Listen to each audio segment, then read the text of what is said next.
एक प्राचीन कंप्यूटर हजारों सालों तक पानी के नीचे निष्क्रिय पड़ा रहा। जब 1900 के दशक की शुरुआत में पहली बार इसकी खोज हुई तो लोगों ने इसे धातु और लकड़ी का एक बेकार टुकड़ा समझ लिया। लेकिन जब इसका ठीक से अध्ययन किया गया तो एंटिकाइथेरा तंत्र ने प्राचीन यूनानियों और उनके खगोल विज्ञान के ज्ञान के बारे में हमारी धारणा बदल दी। क्या ये वाकई एक कंप्यूटर है? ये इस पे निर्भर करता है कि आप किसे कंप्यूटर मानते हैं। हम जानते हैं कि इस तरह का पहला यांत्रिक उपकरण 1822 में डिजाइन किया गया था और ये केवल सरल गणना में मदद कर सकता था। एंटिकाइथेरा तंत्र में कोई कीबोर्ड या स्क्रीन भी नहीं है।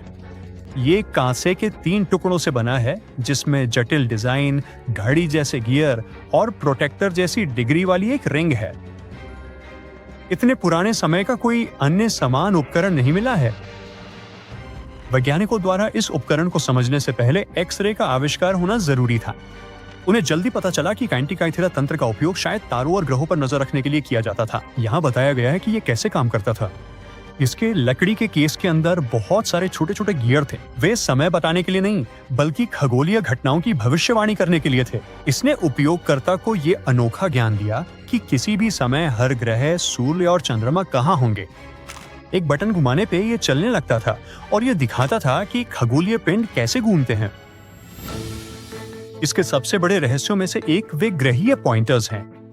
आजकल ये आम बात है कि ग्रहों की विशिष्ट गति इसलिए होती है क्योंकि वे ज्यादातर सूर्य की परिक्रमा कर रहे होते हैं। कुछ का मानना है कि उस समय के यूनानी खगोल विज्ञान में इतने उन्नत नहीं थे कि वे ये जान सकें। कुछ प्राचीन यूनानी विद्वानों ने सूर्य के ज्ञात ब्रह्मांड के केंद्र में होने का विचार प्रस्तावित किया, लेकिन ये व्यापक रूप से स्वीकृत सिद्धांत नहीं था। इसका कारण सरल है। यदि पृथ्वी अपनी धुरी पे घूम रही थी और सूर्य के चक्कर लगा रही थी तो हम इसकी गति को महसूस क्यों नहीं कर सकते? एंटिकाइथेरा तंत्र के कुछ हिस्से अभी भी समुद्र के तल पर हो सकते हैं, जबकि अन्य हमेशा के लिए खो गए होंगे। इसलिए शायद हम इसके उद्देश्य के बारे में सच्चाई कभी न जान सकें। पहली बैटरी के बारे में आधिकारिक कहानी यह है कि इसका आविष्कार 1800 के आसपास कहीं हुआ था। यह तांबे और जस्ता की परतों वाली डिस्क से बना था, जिनके बीच कपड़े का एक टुकड़ा था जिसे बिजली का संचालन करने वाले एक विशेष रासायनिक मिश्रण में डुबोया गया था। कुछ पुरातत्वविदों का दावा है कि उन्होंने 10 गुना पुरानी बैटरी की खोज की है, जिसे बगदाद की बैटरी कहा जाता है। तो ऐसा हो सकता है कि बैटरी बनाने की तकनीक हमारी आंखों के सामने ही छिपी हुई थी। पहली नजर में बगदाद की प्राचीन बैटरी मिट्टी के एक साधारण बर्तन जैसी दिखती है। जो चीज इसे खास बनाती है वो है इसकी बनावट अजीब तरह से एक दूसरे में फिट की गई कलाकृतियों का एक सेट।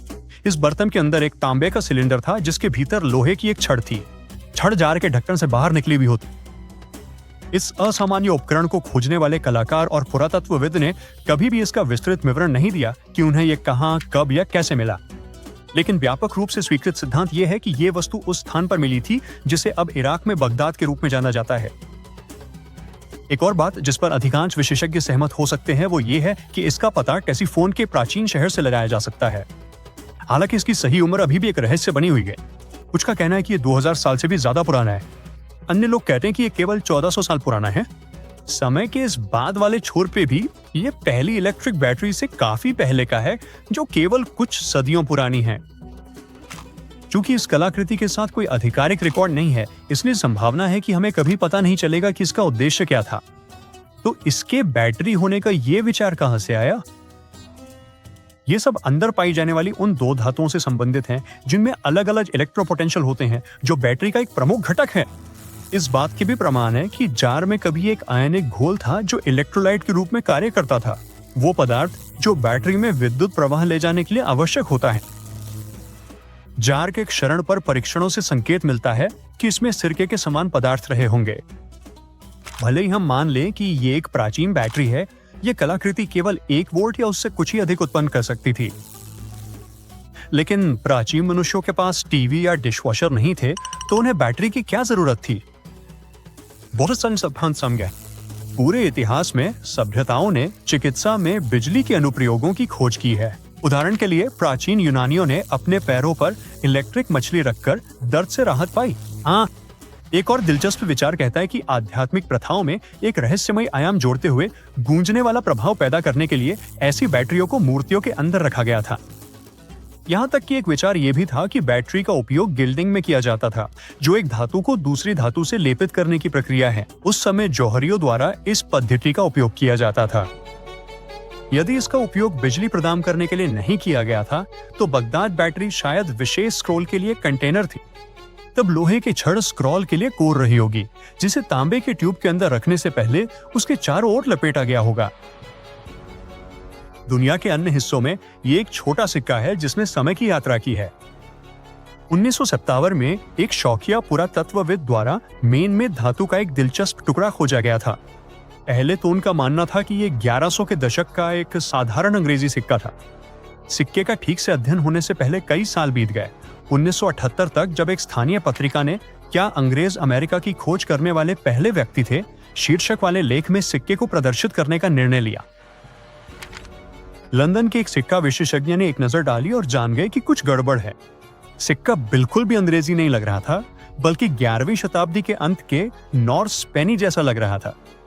एक वाइकिंग सिक्का मेन में कैसे पहुंचा? एक नॉर्वेजियन सिक्का विशेषज्ञ ने फिर कलाकृति का करीब से निरीक्षण करने के लिए मेन स्टेट म्यूजियम का दौरा किया और इसकी प्रामाणिकता की पुष्टि की। ये वहां कैसे पहुंचा, ये एक रहस्य बना हुआ है। कुछ लोगों का अनुमान है कि ये व्यापारिक मार्गों से होकर गुजरा और हाथों हाथ बदलते हुए अंततः मेन में पहुंचा। दूसरों का मानना है कि ये किसी बड़ी वाइकिंग बस्ती का हिस्सा हो सकता है जिसे हमने अभी तक खोजा नहीं है, लेकिन फिर कुछ संशयवादी भी हैं जिन्हें लगता है कि इसमें कुछ गड़बड़ है। सिक्के की खोज करने वाले उस शुरुआती शौकिया व्यक्ति के कुछ ऐसे संपर्क थे जो उसे नॉर्थ स्पेनी दिलाने में मदद कर सकते थे। इसके अलावा उसी समय के आसपास वाइकिंग से जुड़ी कई अफवाहें और धोखे भी चल रहे थे। हालांकि अमेरिका के आसपास वाइकिंग्स के घूमने का विचार पूरी तरह से नया नहीं है।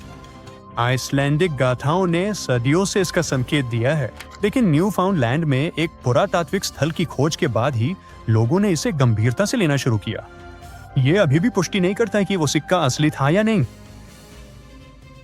टेक्सास का रॉकवॉल शहर अपने लाइव संगीत और पारिवारिक माहौल के लिए प्रसिद्ध है, लेकिन इसका नाम एक अजीबोगरीब चट्टान की संरचना से पड़ा जो आज भी रहस्य में डूबी हुई है। शहर की सतह के नीचे कठोर खनिज पत्थरों की एक श्रृंखला है जो इस तरह से रखी गई है कि वो चट्टानों की एक विशाल दीवार जैसी दिखती है। 1.5 सदी से भी अधिक समय से लोग इस रहस्यमय संरचना की उत्पत्ति पर विचार कर रहे हैं। क्या ये प्राचीन मनुष्यों की कारीगरी हो सकती है जो उनकी बुद्धिमत्ता के प्रमाण के रूप में पीछे छूट गई है, या ये केवल लाखों वर्षों में भूविज्ञान की शक्तियों द्वारा आकार दी गई एक प्राकृतिक घटना है?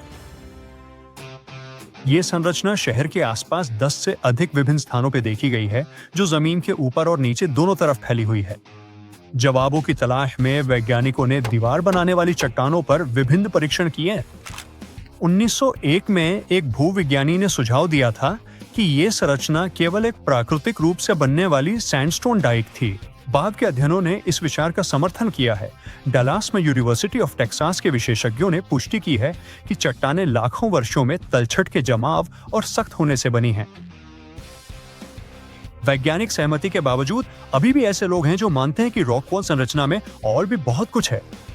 दशकों से सीढ़ियों, मेहराबों और यहाँ तक कि गलियारों की कहानियां प्रचलित हैं, जिन्हें पुरानी अखबारों की रिपोर्टों और स्थानीय लोक कथाओं का समर्थन प्राप्त है। कुछ लोग चट्टानों पर अजीब निशान देखने का दावा करते हैं, जबकि अन्य उनमें धसी हुई रहस्यमयी धातु की वस्तुओं की बात करते हैं। वैज्ञानिक स्पष्टीकरण ये हो सकता है कि कथित सीढ़ियां और मेहराब संभवतः चट्टान के प्राकृतिक रूप से टूटने से बने भ्रम मात्र हैं। जहां तक धातु की वस्तुओं का सवाल है, माना जाता है कि वे केवल लौहयुक्त खनिजों का जमाव है। ये स्पष्ट रूप से नहीं दिखाता है कि प्राचीन मनुष्यों ने उन्हें वहां रखा था। चाहे रॉकवॉल संरचना प्राचीन हाथों द्वारा बनाई गई हो या प्राकृतिक शक्तियों द्वारा आकार दी गई हो, ये रॉकवॉल की पहचान का एक अनमोल हिस्सा बनी हुई है।